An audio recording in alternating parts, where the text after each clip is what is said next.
ఎక్కడున్నారు? Railway station కంటే ఒక ట్రైను ఒక రోజున 9 గంటల ఫాస్టే అనుకుందాం, 9 గంటల ఫాస్ట్ 9 గంటలకే వచ్చిందంట.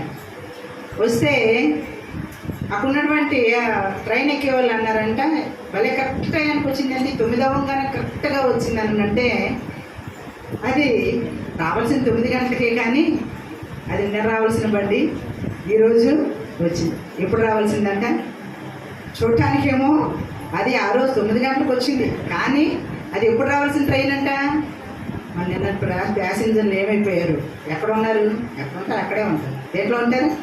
దేని రిజర్వేషన్ చేయించుకున్నామో, ఏ బండి ఎక్కాలో, ఎక్కడికి వెళ్ళాలో ఆ ట్రైన్లోనే ఉన్నారు. నువ్వు ఎన్ని రోజులకైనా తీసుకెళ్ళి ఎక్కడ ఉంటారు? ఎక్కిన వాళ్ళు అక్కడే, మనం గమ్యం వచ్చేదాకా అక్కడే ఉంటాం. కాబట్టి దేవుని సన్నిధిలో మనం కనపడుతున్నాం, మనము సమయానికి దేవుని సన్నిధిలో కనపడే వారంగా ఉండాలి. వారంలో ఒక దినము, అది దేవుని యొక్క దినం, అది దేవుడు ఏర్పాటు చేసిన దినం. దేవుణ్ణి ఆరాధించడానికి, గణపరచడానికి, ఆయన మహింపరచడానికి, ఆయన చేసిన మేళ్ళన్నిటి తలపోసుకుంటూ ఆయన్ని స్తుతిస్తూ ఉండటానికి ఏర్పాటు చేసిన దినం. ఈ ఆరాధనలో సాక్ష్యాలు కానీ, మనం దేవుని స్తుతించే విషయం కానీ, దేవుని వాక్యాలు వినే విషయం కానీ ఒక ఆదివారమే దొరుకుతుంది, కానీ మిగతా రోజుల్లో దొరకదు. అంత విస్తారంగా దేవుని మందిరంలోనికి ఆదివారం ఎందుకు రావాలని అంటే ఇలా సాక్ష్యాలు వినాలి.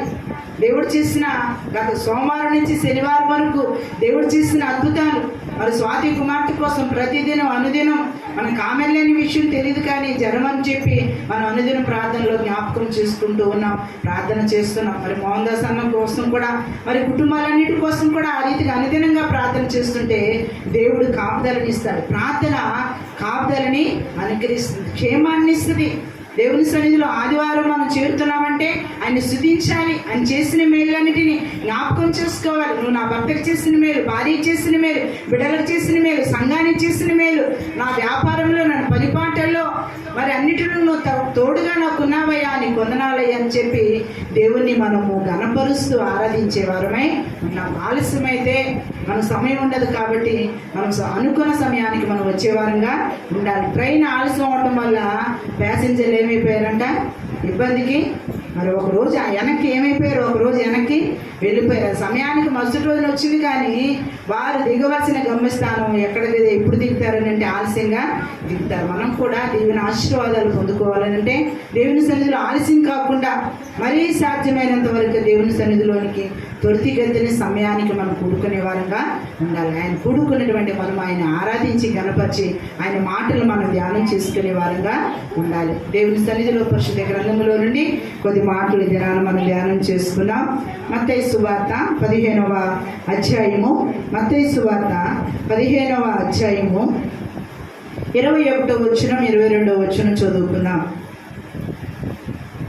మత్తయి సువార్త 15వ అధ్యాయము 21వ వచనం.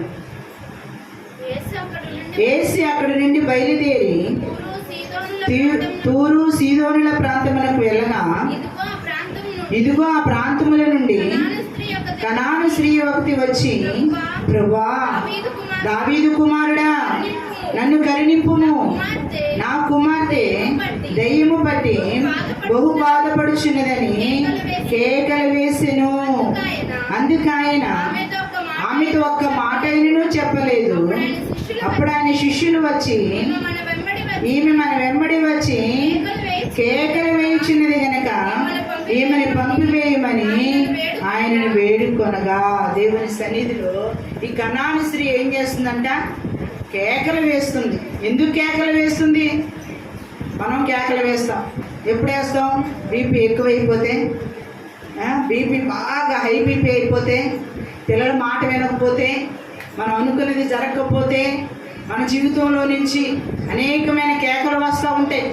చిన్నగా మాట్లాడేవారు కూడా ఆ సందర్భాలలో ఎలా ఉంటారనంటే పెద్దగా అరిచి కేకలు వేసేవారిగా ఉంటారు. అంటే ఉన్న పరిస్థితులను బట్టి మన జీవిత గమనాలు ఆ రీతిగా ముందుకి కొనసాగుతూ ఉంటాయి. ఇక్కడ ప్రభువైన యేసయ్య దగ్గరికి ఒక కనాను స్త్రీ వచ్చింది. ఆ కనాను స్త్రీ వచ్చి, దావీదు కుమారుడా, నన్ను కరుణించు అని చెప్పి ఏం చేస్తుందంట? చిన్నగా అడగొచ్చుగా, ఏం చేస్తుందంట? కేకలు వేస్తుంది. కేకలు వేస్తుంది అంటే ఆమెకు వచ్చిన ఆపద అది, ఆమెకు వచ్చిన కష్టం అది, ఆమెకు వచ్చినటువంటి భయం అది, ఆమె ఉన్నటువంటి ఆ బాధల నుంచి, కష్టాల నుంచి, నష్టాల నుంచి, ఆమె ఉన్న పరిస్థితి చిన్నగా మాట్లాడే విషయం కానే కాదు. చిన్నగా వేడుకునే విషయం కాదు, చిన్నగా మొరపెట్టే విషయం కాదు.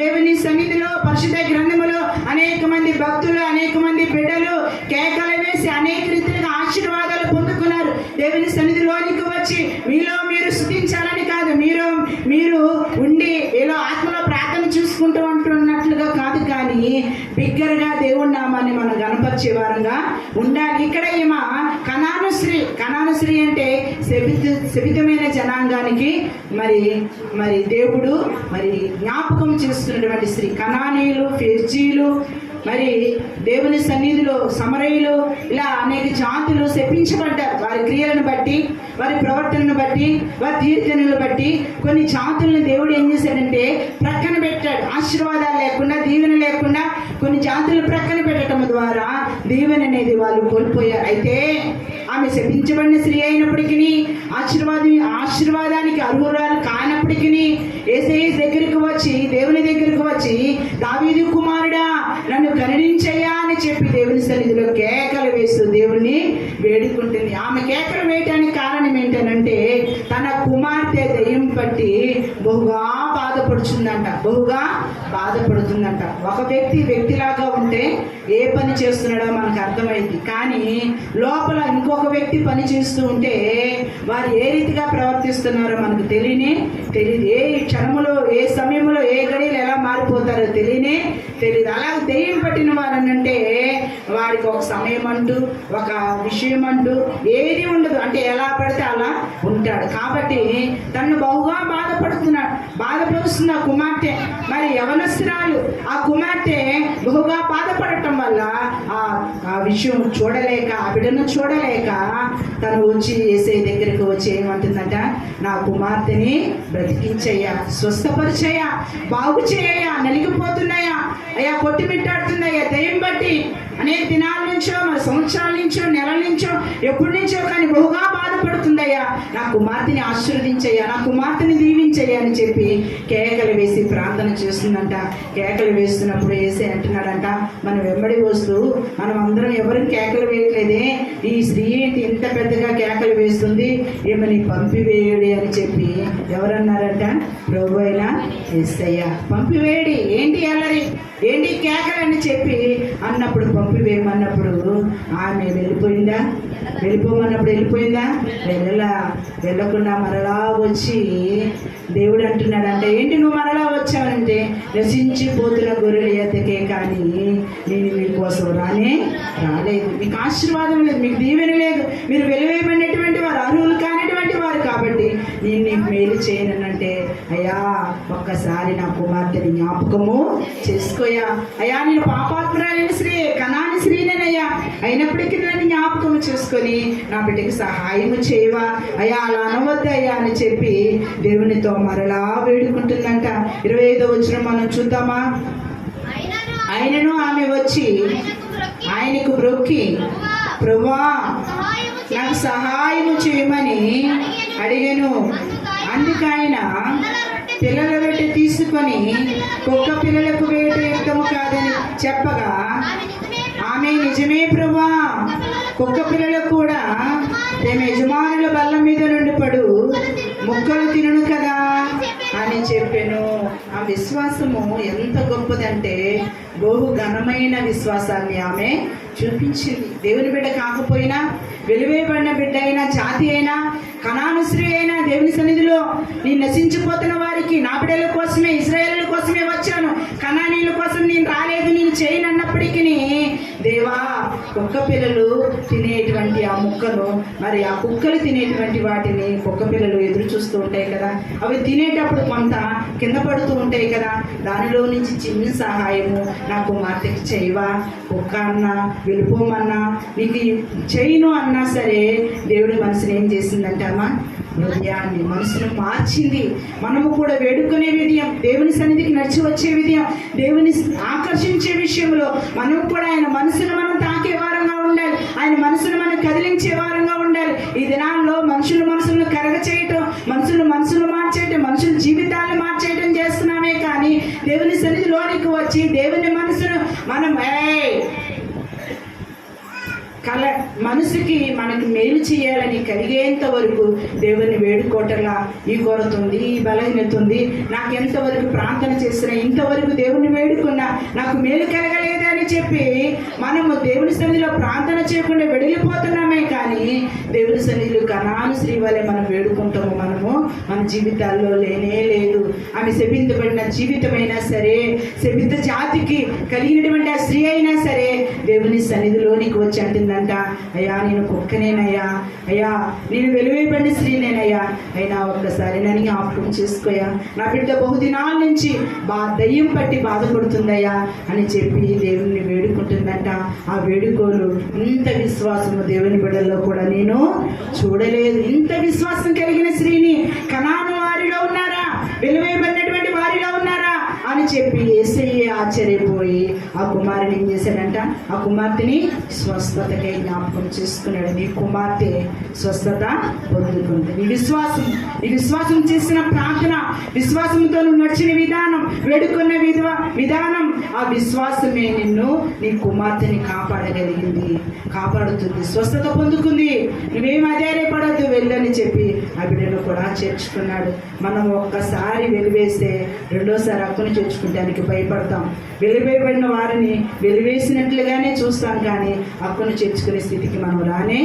అందుకని మనుషులే, దేవుడు ఎంత ఘోర పాపనైనా క్షమించే దేవుడు. ఎప్పుడు క్షమిస్తాడంటే ఆయన మనస్సుని మన ప్రార్థన, మన జీవితాలు తాకినప్పుడు దేవుడు సహాయం చేసే దేవుడు. ఇది నానా దేవుని సన్నిధిలో కేకలు వేసి దేవుడిని ప్రార్థన చేసే దానిగా ఉండాలి. కేకలు వేసి దేవుడిని ఆరాధిస్తే దేవుడు తప్పకుండా కార్యాన్ని జరిగించే దేవుడు. మన పరిశుద్ధ గ్రంథంలో అనేక మందిని మనం చూసినట్టయితే కేకలు వేసి దేవుడి నామాన్ని గణపరిచిన వారిని, కేకలు వేసి దేవుని సన్నిధిలో నుంచి అనేక అద్భుతాలని మనము పొందుకున్న వారిని చూస్తాం. మత్తయి సువార్త, అదే మరి మత్తయి సువార్తలో 14వ అధ్యాయము 30వ వచనం చదువుకుందాం. మత్తయి సువార్త 14వ అధ్యాయం 30వ వచనం. గాలిని చూచి భయపడి మునిగిపోసాగి, ప్రభువా నన్ను రక్షించమని కేకలు వేసెను. వెంటనే యేసు చేయి చాపి అతన్ని పట్టుకొని, అల్ప విశ్వాసి ఎందుకు సందేహపడితివని అతనితో చెప్పాను. ఇక్కడ పేతురు ఏం చేస్తున్నాడంట, కేకలు వేస్తున్నాడు. ఏం చేస్తున్నాడంట, ముందేమో యేసయ్యా నువ్వు నన్ను నీళ్ళ మీద నడిపిస్తావా, ఈ నీళ్ళలో నడిచి నీ దగ్గరికి నేను రాగలనా, నన్ను జ్ఞాపకం చేసుకుంటావా, ఈ నీళ్ళల్లో భయం లేకుండా నడవటానికి నా సహాయం చేస్తావంటే, అలాగే పేతురు రా అని చెప్పి మరి పేతురుని రమ్మంటానికి సెలవిచ్చాడు. అయితే పేతురు ధోని దిగి అందరం ముందు చదువుకొని కూర్చుందామా. దేవుని సన్నిధిలో కొద్దిగా చిన్న బిడ్డలు, యవన బిడ్డలు ముందుకు వచ్చి దేవుని సన్నిధిలో కూర్చున్నటువంటి మనము కొంచెం ముందుకు జరిగి కూర్చుందాం. వెనక వచ్చిన వారికి, పెద్దవారికి మరి ఈ స్థలాన్ని మనం ఇద్దాం. ఇక్కడ పేతురు ఏం చేస్తున్నాడంటే కేకలు వేసి ప్రార్థన చేస్తున్నాడు. నడవటానికి ముందేమో మామూలుగానే అడిగాడు, అయ్యా నేల మీద నడిచి నీ దగ్గరికి వచ్చే అవకాశం నాకు కలగ చేస్తావా, నేల మీద నడిచి రావాలనుంది అని చెప్పి పేతురు యేసయ్యని వేడుకున్నాడు. యేసయ్యని వేడుకుంటే, అలాగే పేతురు నీ విశ్వాసం ద్వారా నువ్వు నడువు అని చెప్పి మనం నడిపిస్తున్నటువంటి సమయంలో ఏం చేస్తున్నాడంట, మునిగిపోతూ ఉన్నాడు. ఎందుకు మునిగిపోసాగాడు? ముందు విశ్వాసంతోనే ధోని దిగాడు కదా, ముందు విశ్వాసంతోనే దేవుణ్ణి వేడుకున్నాడు కదా, విశ్వాసంతోనే నేను యేసయ్య దగ్గరికి వెళ్తానని గొప్ప నమ్మకముతో కిందకి దిగి నడిచి వస్తున్నాడు కదా. వస్తున్నటువంటి ఆ సమయంలో, ఆ మధ్య ప్రయాణములో ఏమైందని అంటే, ఆ సముద్రంలో ఒక అల కొడితే ఎలా ఉంటుంది అని అంటే, ఆ అలకి మనము తట్టుకొని ఆ గాలి శబ్దం కూడా భయంకరమైన శబ్దం. ఆ గాలి శబ్దాలు ఎలా ఉంటాయంటే భయంకరంగా మారిపోతాయి.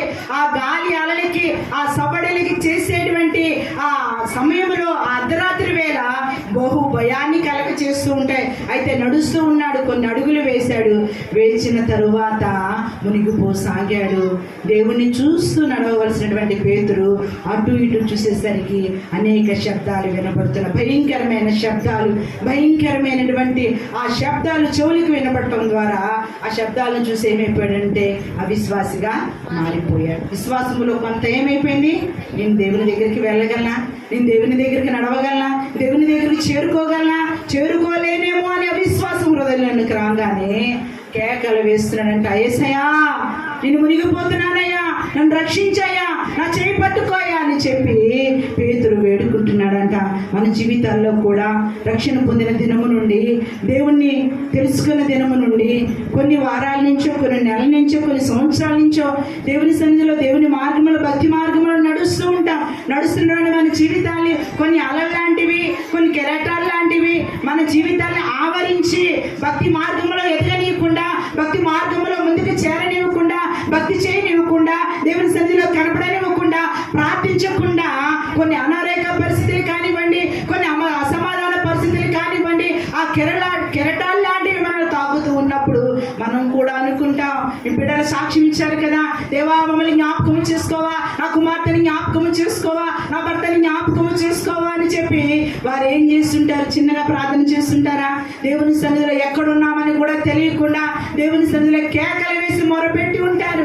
దేవుని సన్నిధిలో మనకు ఉన్నటువంటి ఆ కష్టాల నుంచి, నష్టాల నుంచి కొన్ని పరిస్థితులు కొంతమంది లేపబడతారు, కొంతమంది అట్టడికి వెళ్ళిపోతారు, అవిశ్వాసులుగానే ఉండిపోతారు. ఇక్కడ పేతురు అయితే అవిశ్వాసిగా ఉండటానికి ఇష్టపడలేదు.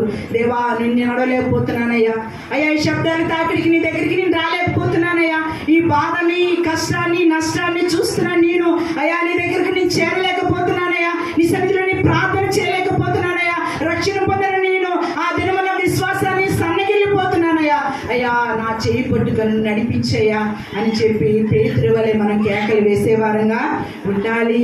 దేవుని సన్నిధిలో కేకలు వేసి ప్రార్థన చేసేవారంగా ఉండాలి. పేతురు కేక విన్నాడు దేవుడు, పేతురు కేకను ఆలకించాడు దేవుడు, ఎదురుగానే ఉన్నాడు, అయినా భయపడుతున్నాడు. పేతురు చేయి పట్టుకొని తన దగ్గరికి తీసుకున్నాడు. ఇది నాన్న ఏ భయంలో ఉన్నావు, ఏ కష్టంలో ఉన్నావు, ఏ నష్టంలో ఉన్నావు, గత దినాలన్నీ కలిగినటువంటి వ్యాధి బాధలను బట్టి, కష్ట నష్టాలను బట్టి దేవునికి దూరంగా వెళ్ళిపోతున్నాను అనుకుంటున్నావేమో, కానీ దేవుడు అంటున్నాడు నీ చేయి పట్టుకొని నేను నడిపిస్తాను. నడిపించే దేవుడు మన చేతులు పట్టుకొని మన జీవితకాలం నడిపించవలసినటువంటి వారు కొన్ని సందర్భాల్లో, కొన్ని సమయాలలో, కొన్ని వేళల్లో విడిచిపెట్టవచ్చు. మానవుల చేతులు అంతే, మానవ బంధాలు అంతే, మానవుల ప్రేమలు అంతే. చివరి వరకు, కడ వరకు నీకు తోడుగా ఉండి నువ్వు మునిగిపోకుండా, చెదిరిపోకుండా దేవుడు నిన్ను నడిపించే శక్తి కలిగినటువంటి వాడు, సమర్థత కలిగినటువంటి దేవుడు, సర్వశక్తి కలిగినటువంటి దేవుడు దేవుని సన్నిధిలో నీ ద్వారా ప్రార్థన కోరుకుంటున్నాడు. ప్రార్థన చేయగలుగుతున్నావా? చేయలేకపోతున్నాను పాస్టర్ గారు, ఉన్న బాధలను బట్టి నోరు పెగలేకపోతుంది, కెరటాలు లాంటి అలను బట్టి అనేక మార్లు చేసిన ప్రార్థన చేయలేక నేను చేయలేకపోతున్నాను. అందుకే అవిశ్వాసం, దిగిపోయే పరిస్థితి, నష్టాల వలయంలో కూరుకునే పరిస్థితి, నా చేయి పట్టుకునే వారు లేక నేను అగోమ్య గోచరంగా మారిపోయినట్లుగా ఉందా అని అంటున్నామేమో. కానీ దేవుని వాక్యం సెలవిస్తుంది, నీ కష్టాల్లో, నీ బాధల్లో, నీ ఇరుకుల్లో, నీ ఇబ్బందుల్లో ఎవరు చేయి విడిచినా చేయి విడవనటువంటి దేవుడు మన ప్రభు అయినా. ఆయన చెయ్యి అందించకపోతే ఇప్పటి వరకు మనం నిలబడి ఉండేవారు కానీ కాదు, మన కుటుంబాలు ముందుకు సాగేవి కానీ కాదు. సంఘముగా ఆశీర్వదించబడుతున్నామంటే, కుటుంబంగా దీవించబడుతున్నామంటే దేవుడు చేయి పట్టుకొని మనల్ని, ఆ చెయ్యి అదృశ్యమైన కనపడకపోవచ్చు, మనం నడిచే విధానం బట్టి, ఆశీర్వదించబడే జీవితాన్ని బట్టి దేవుడు మనం చేయి పట్టుకొని ఇంతవరకు దేవుడు మనల్ని నడిపిస్తూ వస్తూ ఉన్న దేవుడు పేతుని జ్ఞాపకం చేసుకున్నాడు. ఇది నన్ను, నిన్ను, మనందరినీ జ్ఞాపకము చేసుకునే దేవుడు.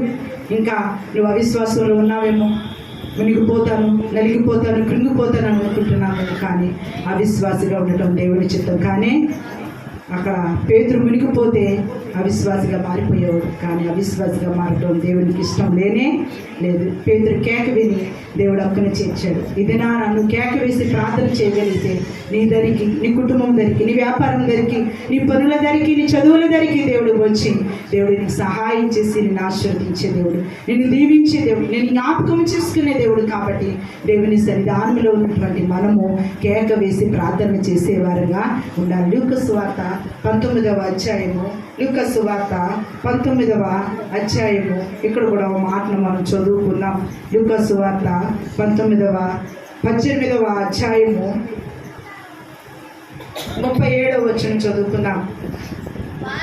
వారు నజరేయుడైన యేసు ఈ మార్గమున వెలుచున్నాడని వానితో చెప్పిరి. అప్పుడు వాడు, యేసు దావీదు కుమారుడా, నన్ను కరుణించమని కేకలు వేగా ఊరకుండుమని ముందర నడుచుచున్నవారు వారిని గద్దించిరి. గాని వాడు మరీ ఎక్కువగా, దావీదు కుమారుడా, నన్ను కరుణించుమని కేకలు వేసెను. ఇక్కడ బ్రుడ్డివాడు వేస్తున్నాడు కేకలు. ఎక్కడ కూర్చున్నాడంట?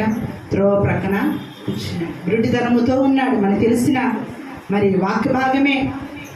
ఆ గ్రుడ్డివాడు, కనులేనటువంటి వాడు ఏం చేస్తున్నాడంట? కేకలు వేస్తున్నాడు. ఎందుకు? కనుదృష్టి కోసం. అలా భిక్షాటన చేయకుండా ఇలాంటి జీవితం నుంచి నేను బయటికి రావాలని, ఇలాంటి జీవితంలో నుంచి నేను బయటికి వచ్చి నా కుటుంబానికే అనేక మందికి మేలుకరంగా నేను జీవించాలని ఆ గుడ్డివాడు అంటున్నాడంట. దావీదు కుమారుడు ఈ మార్గం గుండా వెళ్తున్నాడని తెలుసుకొని కేకలు వేసి, దేవా దావీదు కుమారుడా, నేను యేసుని కరుణించు అని చెప్పి దేవుణ్ణి వేడుకుంటున్నాడంట. ఎలా చిన్నగా ప్రార్థన చేస్తున్నాడా? కేకలు వేస్తున్నాడంట. ఆ మార్గంలో అనేక మంది వెళ్తున్నారు. అనేక మంది జనసమూహంతో యేసయ్య మధ్యలో ఉన్నాడు. ఆ జనసమూహం సవ్వడికి, ఆ గోలకి అర్థం కాదని ఆ గుడ్డివాడు ఎలా చేస్తున్నాడని అంటే పెద్దగా కేకలు వేసి దేవుణ్ణి వేడుకుంటున్నాడు. అనేక మంది ఆగుమని చెప్పి ఆపుతున్నా కూడా ఆపే కొద్ది ఏం చేస్తున్నాడంట? మరీ ఎక్కువగా బిగ్గరగా కేకలు వేసి ప్రార్థన చేస్తున్నాడంట. ఆ కేక విన్నాడా? విన్నాడు దేవుడు. గుడ్డివాడి కేక విన్నాడా? గుడ్డివాళ్లే ఏదో భిక్షాటన చేస్తున్నాడులే అని కొంత ఏదో మరి వేసి వెళ్ళిపోలేదు. కానీ యేసయ్య మిగతా వచనంలో, పక్క వచనంలో మనం చదువుకున్నట్లయితే, వాడు దగ్గరికి వచ్చి ఆయన నేను నీకేమి చేయగోర్చున్నానని అడగగా వాడు, ప్రభువా చూపు పొందగోరుచున్నానని నేను ముందు 39వ వచనము, మరి మనం 40వ వచనం చూసుకుంటే, అంతటా యేసు నిలిచి వానిని తన యొద్దకు తీసుకొని రమ్మని, ఇట్లా కేకలు వేస్తున్నటువంటి ఆ వ్యక్తిని రమ్మని చెప్పి దగ్గరికి తీసుకున్నాడు. యేసయ్య నిలిచాడు. ఆ కేకకి, ఆ పిలుపుకి నిలిచి తన దగ్గరికి వచ్చాడు. దగ్గరికి వచ్చి నీకేమి చేయగోర్చున్నానని చెప్పి అడిగినప్పుడు, నువ్వు నా దగ్గరికి మరి తీసుకొని రమ్మన్నాడు. దగ్గరికి వచ్చిన ఆ వ్యక్తి మాటలు వింటున్నాడు. నీకు నేనేమి చేయాలని కోరుకుంటున్నా? ఇంతమంది అడ్డగిస్తున్నా, ఇంతమంది ఆపుతున్నా, నువ్వు ఆగట్లేదే, ఇంకా బిగ్గరగా కేకలు వేస్తున్నావే, నీకేం కావాలంటే నాకు కళ్ళని దయచేయ, ఎంతోతమ నుంచి ఈ కృతనా నుంచి విడుదల కలిగి చేయ అని చెప్పి దేవుణ్ణి వేడుకున్నాడంట. యేసయ్య బిడ్డ దగ్గర నిలిచి తను పిలిచి కార్యాన్ని జరిగించాడు. కళ్ళు తెరవ చేశాడు. ఇంకెన్నటికీ త్రోవ ప్రక్కన ఉండకుండా, ఇంకెన్నటికీ స్థితిలో ఉండకుండా నీకు నేను కళ్ళని ప్రసాదిస్తున్నాను. నీకే నువ్వు స్వతతో నువ్వు సొంత మంచి భవిష్యత్తు కలిగి మంచి పని పాత్రలు చేసుకొని నువ్వు ముందుకు కొనసాగాలని ఆశీర్వదించాడు దేవుడు. దేవుని సన్నిధిలో ఏ కొరతలో, ఎరుకలు, ఇబ్బందుల్లో ఉన్నావేమో ఆ కొరతల నుంచి బయట వేసిన తర్వాత, ఆ కొరతల నుంచి మనము విడుదల పొందుకున్న తర్వాత దేవుని సన్నిధిలో సాక్షులుగా మనము ఉండాలి. దేవుడు నిలిచే దేవుడు. నీ కేక వేసినప్పుడు ఆయన పిలిస్తే ఆ కేకకి నిలిచి మన దగ్గర నిలబడి మన దగ్గర ఆగి కార్యాలని జరిగించే దేవుడు. ఈ దినాన్ని ఏ కొరతతో ఉన్నావేమో, ఏ అక్కరతో ఉన్నావు, ఏ అవసరతతో ఉన్నావేమో, ఈ దినాన్ని కేక వేసి ప్రార్థన చేయగలిగితే ఆ గుడ్డివాడికి చేసినటువంటి మేలు తప్పకుండా నీకు, నీ కుటుంబానికి దేవుడు తప్పకుండా చేస్తాడు. ఆయన ఆగే దేవుడు. ఆయన నిలవకుండా వెళ్ళే దేవుడు కాదు. కొంతమందిని మనం పిలుస్తాం, నిలవకుండా మనం దాటుకొని వెళ్ళొచ్చు. కానీ దేవుడు మన దగ్గర ప్రతి సమయంలో నిలిచి మనకి దగ్గరకు వచ్చి కార్యాన్ని జరిగించే దేవుడు. గుడ్డివాడి కేకలు వేశాడు. ఆగమన్నా ఆగకుండా మరీ బిగ్గరగా కేకలు వేశాడు. కాబట్టి దేవుని సన్నిధిలో ఉన్నటువంటి మనము దేవుని సన్నిధానానికి వస్తున్న మనము, ఆరాధనలో కూడుకుంటున్న మనము బిగ్గరగా కేకలు వేసి దేవుని సన్నిధిలో ప్రార్థన చేయాలి. ప్రార్థన చేసుకున్నాం అందరూ అనగానే నోట్లు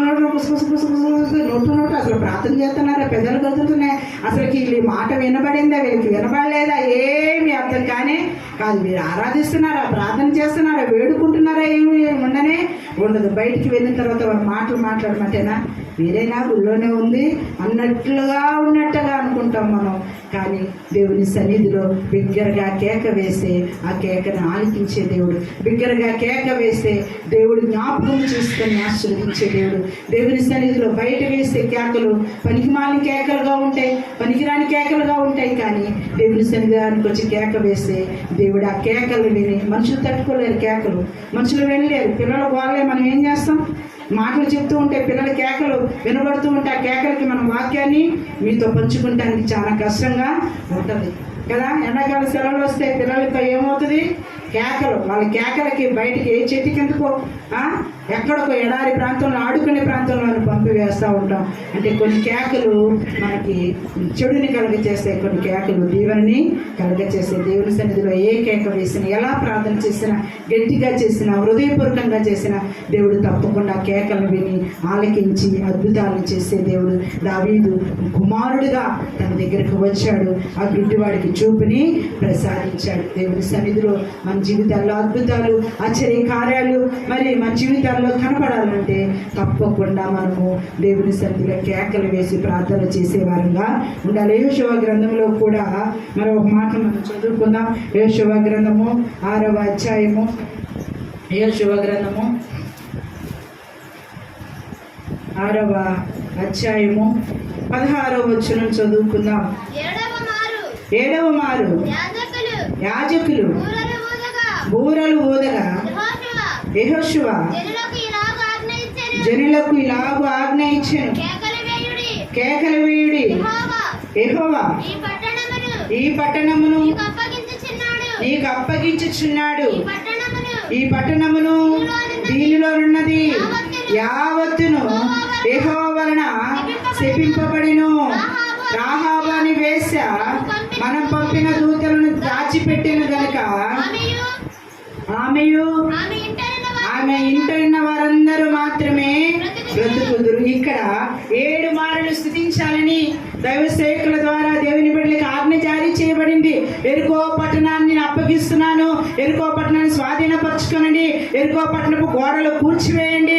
ఎందుకు ఎరుకో పట్టణం గోడలు కూల్చివేయాలని అంటే అది శబ్దమైన పట్టణము, ఆశీర్వాదము లేనివంటి పట్టణము, దేవుని మాటని వినటువంటి పట్టణము. కాబట్టి ఆ పట్టణాన్ని నాశనం చేయబోతున్నాను, మీరు వెళ్ళి ఆ పట్టణాన్ని స్వాధీనపరచుకోనండి. ఏం చేయాలి స్వాధీనపరచుకోవాలనంటే దాని చుట్టూ 7 మారులు 7 దినాలు మీరందరూ కలిసి బూరలు ఊదుతూ ఉత్సాహ ధ్వనులతో దేవుని స్తుతిస్తూ గణపరుస్తూ 7 మారులు దేవుని ఎదుట మీరు ఊదాలి. పెద్దగా కేకలు వేసి అలా చేసినప్పుడు ఎరుకో గోడలు ఏం చేస్తాయంట, పడిపోతాయి, కూలిపోతాయి. ఆ పట్టణంలో ఉన్న ప్రతిదీ మీకు అప్పగించబడుతుంది. శక్తిమైనది కాబట్టి మీరు లోపరుచుకుంటారు, మీ జయాన్ని పొందుకుంటారు. ఎరుకో పట్టణం మీద జయాన్ని మీరు పొందుకుంటారు. ఈ లోకంలో దేవుని వాక్యం మనం జీవిస్తుండగా, ఈ లోకంలో బ్రతుకుతున్న మనము మన జీవితాన్ని కూడా లోకాన్ని జయించే వారంగా ఉండాలి. ఎప్పుడైతే స్తుతిస్తామో, ఎప్పుడైతే కనపరుస్తామో లోకాన్ని మనం స్వాధీనపరుచుకునే వారంగా ఉంటాం, లోకాన్ని ఏలే వారంగా ఉంటాం. మరి ఆది కాండంలో దేవుని వాక్యమే సెలవిస్తుంది, మీరు ఫలించి అభివృద్ధి పరిచి లోపరుచుకుని లోకంలో ఉన్న వాటిని లోపరుచుకోమనంటే మనమేమో ఆ లోకమే మనల్ని ఏం చేస్తుందంట, లోపరుచుకుంటాం. లోకం నన్ను ఏలుతుంది, పాపం నన్ను ఏలుతుంది, అపవిత్రత నన్ను ఏలుతుంది, అనేక రీతిగా బలహీనతలను ఏలుతున్నాయి. దానికి పడిపోతున్నాను, నేను దానికి లొంగిపోతున్నాను, ఆ పరిస్థితులకి లోనైపోయి నేను దాన్ని ఏలేకపోతున్నాను అని చెప్పి మనం అంటూ ఉన్నాం. కానీ దేవుని వాక్యం సెలవిస్తుంది, అప్పగించే దేవుడు. ఎరుకో పట్టణాన్ని అప్పగించడానికి కారణం వారు స్తుతించారు, బిగ్గరగా కేకలు వేశారు. దేవుని సమూహంగా, దేవుని బిడలంగా ఉన్నటువంటి సంఘంగా కూడుకున్నటువంటి వారు, యెహోవా నాయకత్వంలో నడిపించబడుతున్నటువంటి వారు 7 మారులు దేవుణ్ణి స్తుతించి గణపరిచారు. వెంటనే 7వ మారు వారు అలా చేసిన వెంటనే ఎరుకో గోడలన్నీ కూలిపోయాయి. నీ ముందు నిన్ను ఏదైతే ఏలుతుందో, ఏదైతే నేను శాసిస్తుందో, ఏదైతే నేను భయపడుతుందో, ఏదైతే నేను అధికారంగా అధికారం దాని కింద నిన్ను అనగదొక్కుతుందో, దేవుడు అంటున్నాడు దాన్ని కూల్చే విధంగా దేవుని స్తుతించాలి, దేవుని గణపరచాలి, దేవుని ఆరాధించాలి. దేవుడు చేసిన మేలు జ్ఞాపకం చేసుకుంటూ, యెరికో పట్టణమును కూల్చిన దేవుడు అయ్యా, ఇశ్రాయేలులు దేవుని సన్నిధిలో నిలబడి నీ సన్నిధిలో స్తుతించినప్పుడు 7 మారులు పెద్దగా కేకలు వేసినప్పుడు జ్ఞాపకము చేసుకొని యెరికో గోడను కూల్చావు కదా. నా కుటుంబాన్ని దేలుతుందయ్యా, అయ్యా నా జీవితాన్ని, నా వ్యాపారాన్ని, నష్టాన్ని, అధికమైనటువంటి మరి నష్టాన్ని కలగచేస్తుందయ్యా, నా జీవితానికి, నా కుటుంబానికి నష్టాలు కలుగుతున్నాయ్యా. ఒక్కసారి జ్ఞాపకం చేస్తాయా. అనారోగ్యం వెళ్తుందయ్యా, వ్యాధి బాధలు వెళ్తున్నాయ్యా, కష్ట నష్టాలు వెళ్తున్నాయ్యా. ఇవన్నీ కోల్పోనట్లుగా నిన్ను స్తుతించే గొప్ప భాగ్యాన్ని దయచేయ. అనుదినం నిన్ను స్తుతించడం నన్ను జ్ఞాపకం చేసుకో. నా పితరులు ఇశ్రాయేలు వలె నీ సన్నిధిలో నిన్ను స్తుతించడానికి, మేలు పొందుకోవడానికి నన్ను జ్ఞాపకం చేసుకోయా. ఎరుకో గోడలు కూల్చిన దేవుడు అయ్యా, నా పరిస్థితి గోడలు కూడా నువ్వు కూల్చేయా. అయ్యా నీ అధికారంలోనికి నన్ను తీసుకోనాయన, లోకపు అధికారంలో నేను ఉండకుండా నీ అధికారం నిన్నట్లుగా నాకు సహాయం చేయాలని చెప్పి మనము కూడా దేవుడిని స్తుతించే వారంగా ఉండాలి.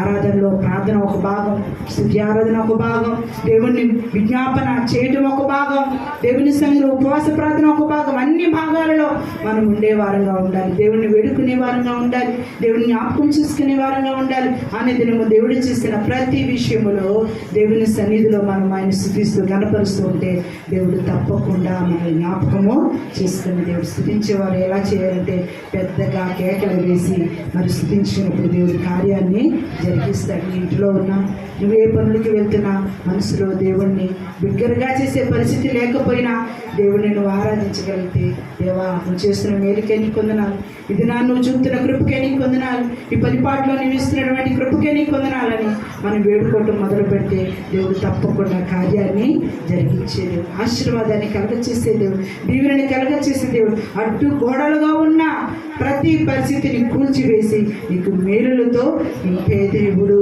దేవుని సన్నిధిలో ఉన్నటువంటి మనము ఎర్ర సముద్రం ఎదురుగా వచ్చింది. ఇశ్రాయేలుకి ఏం చేశారంట? మోషే మొరపెట్టాడు, కర్రని ఎత్తి చూపించాడు, 6 నెలల పైన వారిని నడిపించాడు. ఏది అడ్డుగా ఉందో దేవుని సన్నిధిలో ప్రార్థించకుండా, భక్తి చేయకుండా, దేవుని సన్నిధికి నడవకుండా ఏదైతే అడ్డుపడుతుందో నువ్వు స్తుతించి గణపరిచి అడ్డుగోడలో కూర్చుకొని మరి నువ్వు ముందుకు నడవాలని దేవుడు కోరుకుంటున్నాడు. వారి నేలపై నడిపించే దేవుడు, నీ మార్గాలని సరళము చేసే దేవుడు, నీ మార్గంలో ఆయన తోడుగా ఉండి నడిపించే దేవుడు, నీ ఆశలని కోరికలను తీర్చే దేవుడు. కాబట్టి దేవుని సన్నిధానంలో ఉంటున్న నీవు 6 నెలలను నడవాలి. ఈ వారములో సమృద్ధితో, దీవెనతో, ఆశీర్వాదముతో, ఎటువంటి ఆటంకం లేకుండా. అక్కడున్న పరిస్థితులు, ఇజ్రాయేల్ పరిస్థితులు ఎలా ఉన్నాయంటే, ముందేమో సముద్రం అంట, వెనకేమో ఫరో సైన్యం దగ్గరికి వాళ్ళు చిక్కినా కూడా ఏమైపోతారంట? హద్దులైపోతారు. అలాగే నీటిలో పడి వెళ్ళిపోతే మునిగిపోతారు. కానీ దేవుడు మార్గం చూపించాడు. ఎప్పుడైతే స్తుతిస్తావో, ఎప్పుడైతే ఆయన గణపరుస్తావో, ఎప్పుడైతే ప్రార్థన చేస్తావో, దేవుడి జ్ఞాపకం చేసుకొని మంచి మార్గంలో నడిపించడానికి ఇష్టపడుతున్నాడు. నేను నూతనమైన భారంలో దేవుడు నిన్ను పునరుద్ధాన దినానికి నడిపించాడు, ఆరాధనలో కూర్చోబెట్టాడు, దేవుని మాటలు వినిపిస్తున్నాడు. నేను వింటున్న నీవు దేవుని సన్నిధిలో బిగ్గరగా కేకలు వేసి ప్రార్థన చేస్తే కుమార్తెకి స్వస్థతని కలిగి చేస్తాడు. తల్లి వేడుకుంటుంది బిడ్డల కొరకు, ఆ బిడ్డ కొరకు వేడుకుంటుంది. ఎవరి బిడ్డ కొరకు? కనాని స్త్రీ, శపితమైన స్త్రీ అయినప్పటికీ దేవుడి జ్ఞాపకం చేసుకొని కుమార్తెకి స్వస్థతని అనుగ్రహించాడు. పేతురు విశ్వాసే అవిశ్వాసగా మారిపోకూడదని, విశ్వాసములో ఎదగాలని చెయ్యి పట్టుకొని పేతురు కేకను విని అద్దరికి చేర్చాడు, తన దగ్గరికి చేర్చుకున్నాడు, చేయి పట్టుకొని నడిపించాడు. దావీదు కుమారుడా నన్ను కరుణించని గుడ్డివాడు భిక్షకుడు మరి త్రోవ ప్రక్కన కూర్చొని వేడుకోవటం, కేకలు వేయటం ద్వారా ఆ పరిస్థితిలో నుంచి ఆ గుడ్డివాడిని ఏం చేశాడు? త్రోవ ప్రక్కన ఉండి నీకు మేలు కలగదని తీసుకొని తన ఇంటికి చేర్చాడు. స్వస్థతని, అద్భుతాన్ని అనుగ్రహించండి. నా జీవితంలో కూడా స్వస్థతలు కావాలంటే కేక వేసి ప్రార్థన చేయాలి. వ్యాపారాలు కావాలంటే దేవుని వేడుకోవాలి. పనులు కావాలంటే దేవుని స్థించే వారంగా ఉండాలి. ఈ వారం అంతా ఏ వారం అన్నా ఒకటి ఉంది. అసలు ఇంటర్ కాలనీలో ఒకరు స్థలం ఇచ్చారు, కౌన్సిలర్ గారని, మందిరం కట్టాను. మేమందరము ఈ వారం ల్యాండ్ వస్తే ఆ స్థలం దగ్గరికి వెళ్దామండి, చూద్దామండి పాస్టర్ గారు అని చెప్పి అనుకుంటూ ఉన్నారు. కానీ ఒక్కరోజు కూడా కుదరనే దొరకలు 3 వారాల నుంచి వర్షాలు దానికి పనులు ఉన్నాయా? లేదు. పనులకి వెళ్ళే పరిస్థితి ఉందా?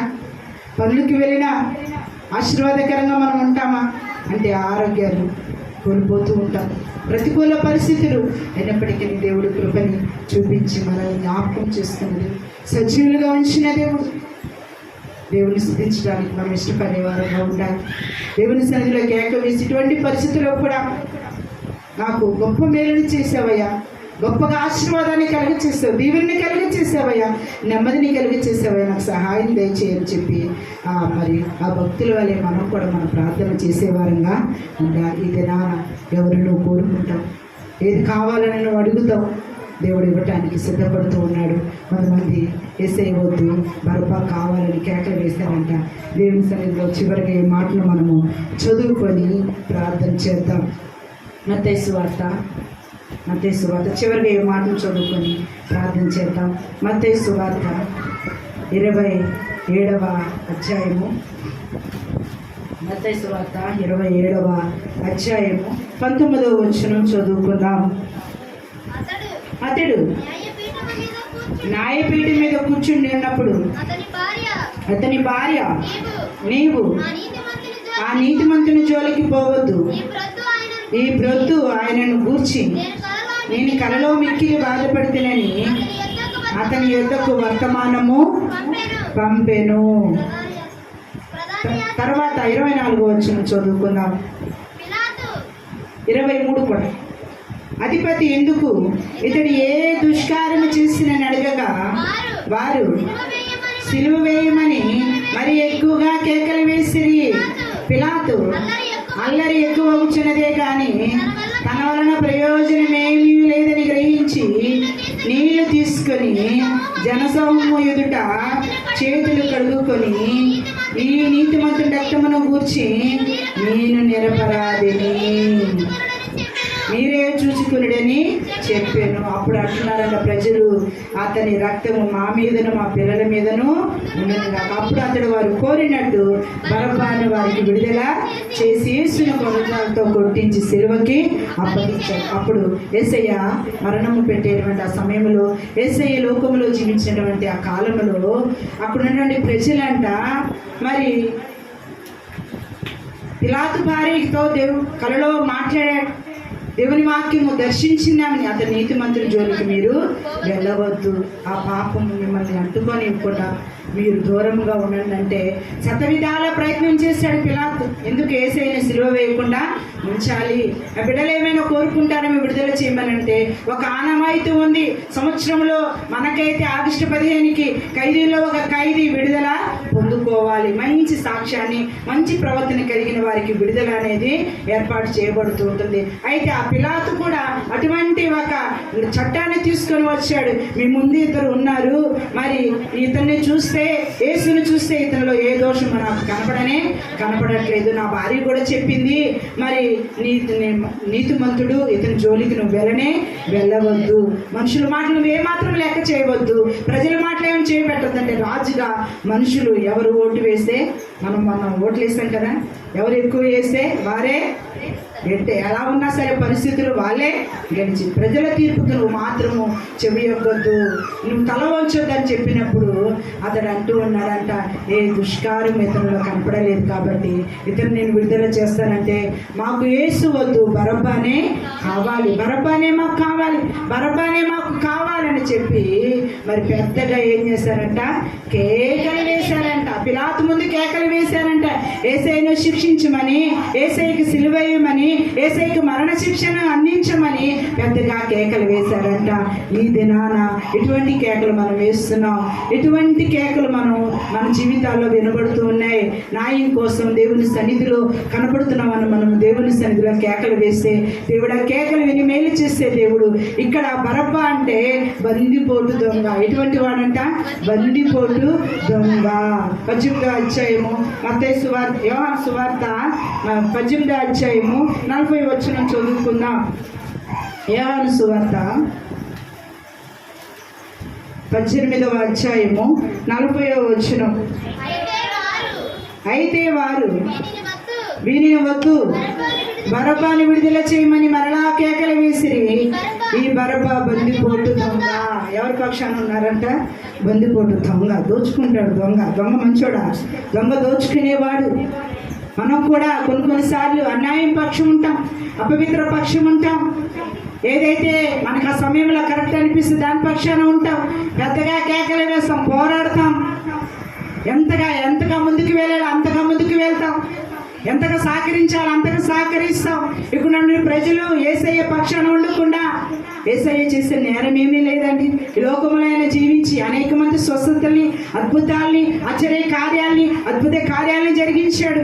ఆయన ఈ లోకంలో మన కోసం వచ్చాడు. మన కోసం ఆఖరి రక్తపట్టు వరకు రక్తాన్ని చిందించాడు. మన కోసం ప్రాణాన్ని క్రయధనముగా అర్పించాడు. యవనస్తుడుగా ఉండి ఏ కోరికలు లేకుండా ఆచరణ కోరికలను చంపుకొని శిలువలో సజీవ యాగమయ్యాడు నీ కోసం, నా కోసం. ఆ యేసయ్యను వద్దు, బరబ్బా కావాలంటున్నారు. బరబ్బాను చూస్తే, ఆ వ్యక్తిని చూస్తే, ఆ వ్యక్తికి ఉన్న పేరేంటే బరబ్బా బందిపోటు దొంగ. విడుదల చేస్తే, విడుదల పొందుకుంటే మార్పు లేని జీవితం కలిగిన బరబ్బా దొంగ మరలా నీకు హాని చేసే మరి పరిస్థితి కలుగుతుంది. అయినప్పటికీ అక్కడున్న ప్రజలంట యేసు మాకు వద్దే వద్దు, బరబ్బా కావాలనుకుంటున్నారు. ఈ దినాలను ఉదయించబడాలంటే లోకమా దేవుడా, లోకంలో లోకాశలు గురి అయిపోయి లోకంలో ఉన్న జీవితం చాలే, తర్వాత జీవితం ఎవరు చూశారులే, దేవుడు ఏం చేస్తాడులే, చనిపోయిన తర్వాత మా జీవితాలు మారి, ఎవరి జీవితాలు వారి అనుకుంటున్నారా? దేవుడు నిత్య జీవం ఇవ్వాలనంటే దేవుని వైపుకు మనం మల్లుకునే వారంగా ఆయన ఎటువంటి శ్రమ ఇచ్చినా, ఎటువంటి ఇరుకు ఇబ్బంది కలగ చేసినా, కొన్ని కష్టాలకి నేను లోనైనా నా యేసు పక్షాన నేను ఉంటాను. నా యేసే నాకు కావాలని మనం యేసేని మనం కోరుకునే వారంగా ఉండాలి. అక్కడున్న ప్రజలు ఎవరిని కోరుకున్నారు? బరబ్బాని కోరుకున్నారు, అన్యాయాన్ని కోరుకున్నారు. నీలో నుంచి అన్యాయం తీసివేయాలని నీకోసం ప్రాణాన్ని అర్పించినటువంటి ఆ వ్యక్తిని, యేసేని, దేవుణ్ణి వారు వద్దనుకొని ఒక బందిపోటు దొంగలు కోరుకుంటున్నారు. ఇది నాన్న నీకు మేలు కావాలా? నిత్య జీవం కావాలా? నిత్య ఆశీర్వాదం కావాలా? మేలు చేసిన వాళ్ళు కూడా మర్చిపోయే పరిస్థితుల్లోనికి మనం వెళ్ళిపోతున్నామా? ఒకరి ద్వారా మేలు పొందుకొని కొన్ని దినాలకి ఏమైపోతామంట? ఆ మేలుని మర్చిపోయే పరిస్థితులు ఉంటాయి. ఈ వాక్యం చదువుతున్నప్పుడు నాకు చాలా ఆలోచనలు వచ్చాయి. ఇంతగా మర్చిపోయి, మేలు చేసే వాళ్ళు మర్చిపోయి, మేలు చేసే పక్షాన ఉండకుండా ఆ యేసుని ఏం చేయొద్దయ్యా, మరేం ఎలా వేడుకుందండి, శిక్షించొద్దని చెప్పి యేసయ్య గొల్గొతా కొండ దగ్గర దాకా ఏడుస్తూ వెళ్తూ ఉంది. ఆ స్త్రీ బలహీనురాలు అయినప్పటికీ యేసయ్యని ఎంతగానో ప్రేమించింది. యేసయ్య వెంటే నడిచి వెళ్ళటానికి ఇష్టపడిందండి. అనేక మంది దూషిస్తున్నా, హేళన చేస్తున్నా యేసయ్యని అలా పరిస్థితిలో వదిలి వెళ్ళక మనకు వచ్చే పరిస్థితిలో మనల్ని కొందరు దూరం అవుతారు, కొంతమంది వదిలి వెళ్ళిపోతారు. నేను చేసే మేలు అన్నట్టు, నేను చేశాను తుడిచిపెట్టుకున్నట్టుగా, మర్చిపోయినట్లుగా మాట్లాడతారు. మేలుని జ్ఞాపకం చేసుకో, మంచివారి పక్షాన ఉండాలి. కష్టమైన, నష్టమైన, ఇరుకైనా, ఇబ్బంది అయినా సరే మంచి పక్షాన ఉంటే అది మంచి మనకి ఎప్పుడైనా మేలుని కలగచేస్తుంది. దీవెన మనకి కలగచేస్తుంది, మంచి మనల్ని బ్రతికిస్తుంది, నీతి మనల్ని కాపాడుతుంది. ఈ రోజున అపవిత్రత ఏలొచ్చు, లోకంలో ఉన్న ఆశీర్వాదాలు అపవిత్రత ద్వారా రావచ్చు, వస్తాయి. దేవుణ్ణి, యేసయ్యని కొండ మీదకి తీసుకుని వెళ్ళి ఈ లోకంలో ఉన్న అధికారం అంతా నీకు ఇస్తాను, నాకు బ్రొక్కు అందంట. అంటే సాతాను దగ్గర ఏముంది? ఆస్తుంది, బోళ్ళంత ఉంది, బోళ్ళంతా ఆశీర్వాదాలు ఉన్నాయి, ఇస్తారు. నిత్య జీవం ఇవ్వగలడా? అదొక్కటి మాత్రం ఎవరి తరం. కానీ లోకంలో ఎన్ని కావాలన్నీ నీకు అనుగ్రహిస్తాడు దుష్టుడు. కానీ నిత్య జీవం పొందుకోవాలంటే ప్రభు అయినా యేసయ్య నువ్వు కోరుకుంటే, యేసయ్య దగ్గర రావడానికి ఇష్టపడితే, యేసయ్యని అతుకుంటానికి ఇష్టపడితే, కేక వేసి మొరపెట్టడానికి, విజ్ఞాపన చేయడానికి, నీ కోసం, నీ బిడ్డల కోసం, భర్త కోసం, బిడ్డల కోసం కేక వేసి వేడుకుంటే దేవుడు తప్పకుండా ఆ కేకని వినే దేవుడు. ఆ కేకను బట్టి దేవుడు నీకు మేలుని కలగచేసేది. అక్కడున్న ప్రజలు బందిపోటుగా కోరుకున్నారు, యేసయ్యను వద్దనుకున్నారు. ఇదే నాన్న యేసయ్యను వద్దనుకుంటావా? నా కుటుంబంలో, నా జీవితంలో ఒక్క మేలు జరగలేదని యేసయ్యను వదిలేసుకుంటావా? దేవుని సన్నిధిలో ఎన్ని కష్టాలు వచ్చినా నిత్య జీవాన్ని పొందుకోవాలయ్యా, నిత్య రాజ్యానికి నేను వారసులు అవ్వాలయ్యా. నిత్య జీవంలో నేను, నా భర్త, నా బిడ్డలు, నా అన్నవారందరూ నిత్య జీవంలో ఉండాలయ్యా అని చెప్పి దేవుడిని నువ్వు కోరుకుంటే దేవుడు నిన్ను ఆశీర్వదించే దేవుడు, దేవుడిని నిన్ను జ్ఞాపకం చేసుకునే దేవుడు. ఆయన వైపు మనం ఉందాం, ఆయన కోరుకుందాం. బందిపోటు దొంగగా ఉన్న బరబ్బాని విడిచిపెడదాం. ఇకనైనా ఇప్పటి నుంచైనా ఈ పరిస్థితులు, ఈ క్రియలు నా కొద్ది కాలమే మేలు చేస్తాయి, ఇవి వద్దు నాకని చెప్పి విడిచిపెట్టుకొని దేవుడిని మనం కోరుకుందాం. ఆయన మన కోసం ప్రాణం పెట్టిన దేవుడు, మనల్ని ఆశీర్వదించడానికి ఇష్టపడుతున్న దేవుడు, ఆయన మనల్ని దీవించడానికి ఇష్టపడుతున్న దేవుడు. నిత్య రాజ్యములు ఏర్పాటు చేస్తున్నాను. నేనున్న చోటునే మీరు ఉండలాగున్నా, నేనున్న చోటునే మీరు కూడా నా బిడ్డలుగా మీరు కూడా ఉండాలని కోరుకుంటున్నాను. మీ హృదయంలో ఉన్న కలవరాన్ని, అవిశ్వాసాన్ని, లోకం మీద పెట్టుకున్న ఆశను తీసివేసుకుంటే దేవుడు తప్పకుండా ఒక నివాసాన్ని ఏర్పాటు చేసే దేవుడు, ఆశీర్వదించే దేవుడు. కాబట్టి దినాన్ని పునదాన్ని మన దేవుడు సన్నిధిలో ఉన్నటువంటి నీవు నీ కుమార్తె కోసము, బిడ్డల కోసము కేక వేసి ప్రార్థన చేయి, దేవుడు తప్పకుండా మేలు చేస్తాడు.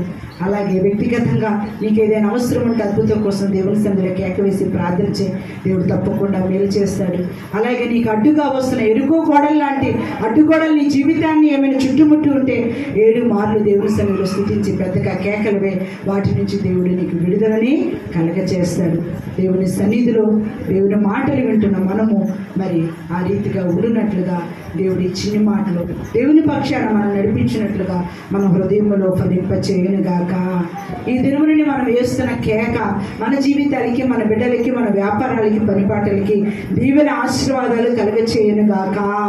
ఈ వారమంతా సకల సమృద్ధిని దేవుడు మనకు అనుగ్రహించునుగాక.